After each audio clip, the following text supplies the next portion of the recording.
Bharatiya Janata party Uttar Pradesh पे किसानों के साथ जो अन्याय कर रही है, बाबा योगी आदित्यनाथ के मंत्री जो गाड़ियां चढ़ा रहे हैं किसानों पे, पूरा देश देख रहा है, उत्तर प्रदेश की जनता देख रही है, और उन मंत्री के बेटों को जो जनरल डायर बन गए हैं उनको बचाने की कोशिश की जा रही है।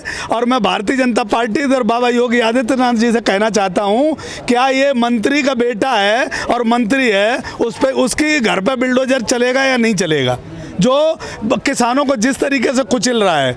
आज आपने सबोध जो मारा गया था उसको पदोन्नति दे दी, उसको अपनी पार्टी में सत्ता में उसके शिखर पर बिठाने की कोशिश की। आपने जो उसके वहाँ चलाया था बिल्डोजर ब्राह्मण के घर पे, ब्राह्मण को आपने विकास दुबे के घर पे, ये जो आया है इसने भी 8 किसानों की मौत में दे दिया है। इसके घर पे भी क्या बिल्डोजर चलेगा कि नहीं चलेगा? या भारतीय जनता पार्टी हमेशा आतंकवादियों को, जैसे देवेंद्र को दे दिया और पुलवामा के अटैक की आज दिन तक जानकारी नहीं दी देश को, इसी तरीके से आतंकवादियों को, क्रिमिनलों को भारतीय जनता पार्टी सपोर्ट करती रहेगी। सत्ता में बैठ के सत्ता का दुरुपयोग कर रही है, किसानों को मरवा रही है। किसान आज 10 महीने से आंदोलन पर बैठा है। किसान सिर्फ अपना संवैधानिक तरीके से केंद्र सरकार तक बात पहुंचाना चाहता था और उत्तर प्रदेश सरकार के खिलाफ जो किसानों की गुस्सा थी उसे अपना बयान करना चाहता था।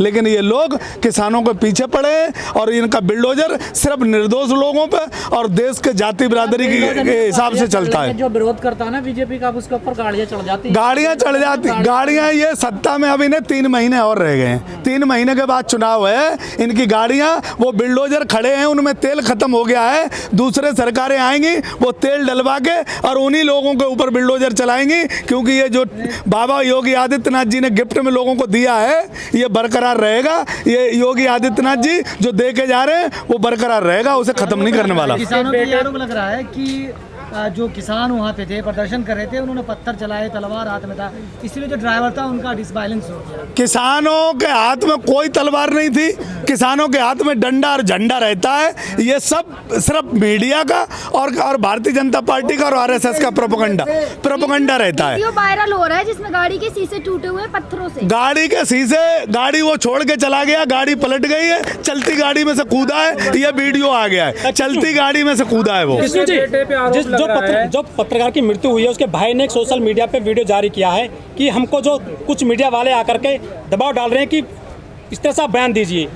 देखो, मीडिया वालों की अगर आप बात करते हो तो शाहरुख खान का लड़का पकड़ा जाता है और मीडिया सिर्फ किसानों के आंदोलन को छुपाने के लिए, किसानों का आंदोलन न दिखाने के लिए शाहरुख खान के लड़के पे मीडिया फोकस करती है। इतने कंटेनर पकड़े जाते हैं ड्रग्स के, उन पर चर्चा नहीं होती है। तो मीडिया देश के खिलाफ जा रही है, संविधान के खिलाफ जा रही है, सिर्फ सत्ता के चाटुकारिता कर रही है। मीडिया की बात मत करो। मीडिया के लोग उस पर प्रेशर दे रहे हैं, उसे बदनाम करने के लिए, उस पर अपने हिसाब से बयान दिलवाना चाहते हैं। लेकिन हम सलाम करते हैं उस पत्रकार के परिवार को कि जो आज भी अपने किसानों के साथ और अपनी बात पे कायम डटा हुआ है। उसे गाड़ी से रौंदा गया और फिर उसके गोली मारी गई और उसे गोली भी ये सरकार नहीं वो होने दे रही है साबित। उसको गोली मारी गई, गोली से मारा गया है, ये पक्का साबित हो चुका है। इसलिए इन पे 302 की धारा लगी। मंत्री का बेटा था, वो ये भी तो कह रहे हैं अगर हमारे घर से कोई हुआ या बेटा हुआ मेरा तो मैं इस्तीफा दूंगा।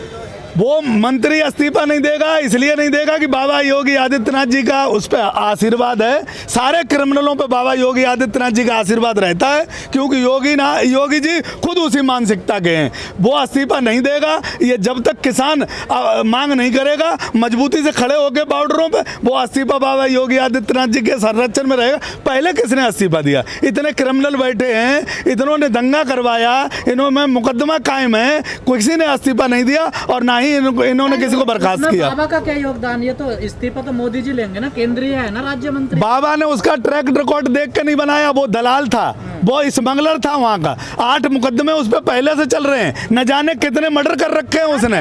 उसकी हिस्ट्री तो निकालते, उस हिसाब से उसे मंत्री बनाते।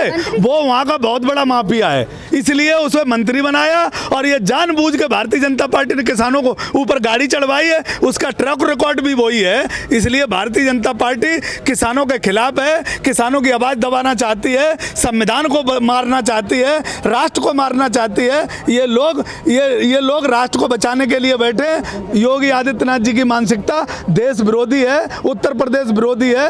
ये 2022 आ रहा है, सारा इन्हें बदला लिया जाएगा इनसे वोट के माध्यम से। जिस मंत्री से आरोप लग रहे हैं वो मंत्री आज गृह मंत्री अमित शाह से मुलाकात किया उन्होंने आके। भैया अमित शाह का अगर रिकॉर्ड निकालोगे, ये पूरी भारतीय जनता पार्टी मुलाकात करेगा, अमित शाह उसमें संरक्षण देगा।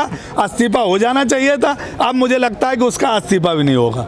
जिस हिसाब से हो गया तो इस्तीफे काहे का राजीनामा हो गया, मुआवजा मिल गया ना। खबरें ऐसी देखते रहो। किसानों का कोई राजीनामा नहीं हुआ। अगर सरकार से जो किसान मांग कर रहे थे कि उन्हें मुआवजा दिया जाए, एक नौकरी दी जाए, वो हुआ है। कोई राजीनामा का मतलब ये नहीं है कि उसके दूध का धुल गया है, वो क्रिमिनल नहीं रहा, उसने गाड़ी चढ़ाई है, FIR दर्ज हुई और हमारा पूरा संयुक्त मोर्चा डटा हुआ है इस बात पर कि उसे सजा होनी चाहिए, उस पर मुकदमा कायम होना चाहिए, उसको पकड़ा जाना चाहिए, उसे जेल होनी चाहिए। कोई समझौता नहीं है। आपको जो है उपद्रवी बता रहे हैं मीडिया तो पहले दिन से बता रही है। मीडिया की बात मत करो मेरे भाई।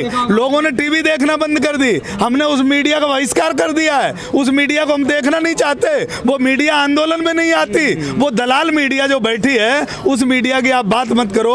वो लोकतांत्रिक मीडिया नहीं है, वो चाटुकार मीडिया है। वो पैसे लेके मीडिया चलती है। वो मोदी और योगी की और अमित शाह की दलाली करती है। उस मीडिया का भरोसा नहीं, हम आप लोगों का भरोसा करते हैं। ये राष्ट्र आप लोगों के भरोसे चल रहा है। किसानों ने एक अखबार की प्रतियां भी जलाई हैं। उस खबर में जिस तरह से हेडिंग लगाई थी किसानों को लेकर, उस अखबार का इतिहास निकाल लो तुम। वो अखबार सत्ता का गुलाम है, वो अखबार संविधान का गुलाम नहीं है, वो अखबार लोकतंत्र का नहीं है, वो सत्ता के हिसाब से चलता है। और जब से ये सरकार बनी है, इनकी पूरी चाटुकारिता कर रहा है। वो हमेशा असंवैधानिक खबरें निकालता है, देश की और देश की जनता की बात नहीं करता कभी भी। कुछ किसान गांव में भी प्रतियां जला रहे हैं, विरोध कर रहे हैं गांव में। पूरे देश में अभी टिकैत साहब आ जाएंगे, पूरे देश में ऐलान होगा कि किसान पूरे देश में प्रतियां जलाएगा उसकी, क्योंकि उस पेपर के अखबार के खिलाफ किसानों में आक्रोश है। क्योंकि किसान को उपद्रवी बताया उसने, किसान को वो हर चीज़ समय समय पे बताता रहा जो उसे नहीं बताना चाहिए।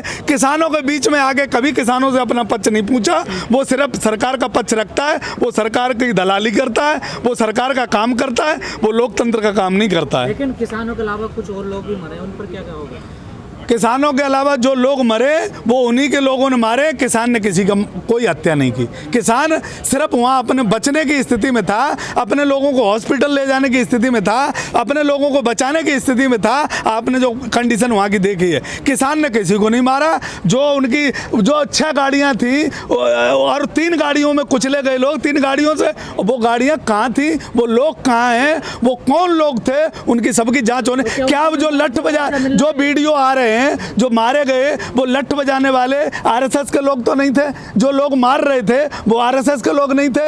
ये कोई गारंटी नहीं है। जब जांच होगी, पूरा इस सरकार पर भी भरोसा नहीं, उस पर कमेटी बननी चाहिए। उन लोगों के लिए भी मुआवजे की मांग करो। वो संयुक्त मोर्चा है, वहाँ किस किस को मुआवजा दिया गया है, किसको क्या। अभी एक बात बताओ, तुम आतंकवादियों को मुआवजा देने की मांग कर रहे हो, जो देश को बर्बाद कर रहे हैं, देश में सत्यानाश कर रहे हैं, किसानों पे हमला कर रहे हैं। अगर उनको आप मुआवजा चाहते हो तो मांग आप करो, मैं तो नहीं कर सकता। जी न्यूज़ के एक पत्रकार है, एंकर है, उन्होंने कहा कि किसान जो एक तरफा बात करते हैं, उन्होंने अपने किसानों की बात की, लेकिन जो पत्रकार मरे उनके बारे में उनको उस बड़ुए दलाल को मैं बता देना चाहता हूं, अगर किसान एक तरफा बात करते तो 10 महीने से किसान बॉर्डरों पर नहीं बैठे होते, तो किसान दिल्ली के अंदर होते, आज कब्जा सदन में होता।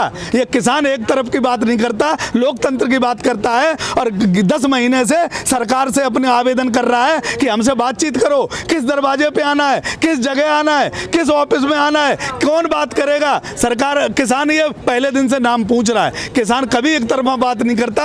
अगर कोई सरकार का कोई मंत्री, कोई कुत्ता भी अगर सरकार का ये कहता है कि मैं किसानों से बात करने को तैयार हूं, तो हमारा संयुक्त मोर्चा आंखें खोल के और ये देखता है, हो सकता है इनका कोई सही बोल रहा हो। तो हमारे संयुक्त मोर्चा और किसान राष्ट्र और संविधान का सबसे पहले सम्मान करते हैं। सरकार जो है, लोग गलत हमने चुन दी, सत्ता में जो बैठे लोग हैं वो गलत रास्ते से आ गए, झूठ बोल के आ गए, इन पर भरोसा देश को अब बिल्कुल नहीं है। कृष्ण जी, 8 लोगों की मृत्यु हो गई लखीमपुर कांड में, लेकिन मोदी जी बड़ा मजे से प्रोग्राम कर रहे हैं लखनऊ में अपना योगी जी के साथ। देखो मोदी जी को मैं कुछ कह के अब ज़्यादा गंदा नहीं करना चाहता। जो हमारा अनाज है वो गोदाम में बंद होता और इनके भी रोज रेट बढ़ते। ऐसे ही रेट बढ़ेंगे। जिसे देश को जो करना है कर ले।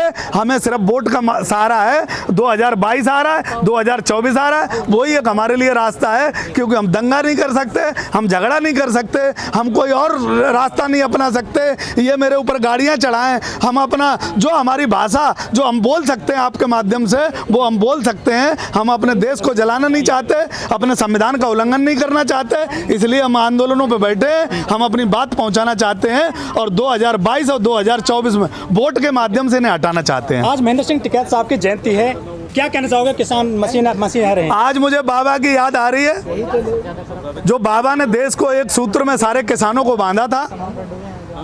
आज उन बाबा को हम अपने दिल से नमन करते हैं, आत्मा से नमन करते हैं और पूरा मैं निवेदन करता हूं बाबा जहां भी होंगे देश को देख रहे होंगे तो उनको दर्द जरूर हो रहा होगा। क्योंकि आज देश गलत हाथों में है। जिसके संघर्ष के लिए चौधरी चरण सिंह और बाबा और नेताजी मुलायम सिंह यादव लड़ाई लड़ते रहे, वो आज संघर्ष उनका विफल हो रहा है। क्योंकि किसान सबसे ज़्यादा देश में दुखी है। वो ये कहते रहे कि ये किसान गांव देश की जो विकास की रास्ता है वो गांव से है। लेकिन इन भारतीय जनता पार्टी के लोगों ने अगर विकास का रास्ता ढूंढा तो अडानी और अंबानी के घर से ढूंढा है। इसलिए हमारे जो पूर्वज थे, जो हमारे किसानों के क्रांतिकारी लोग थे, वो मन से दुखी होंगे।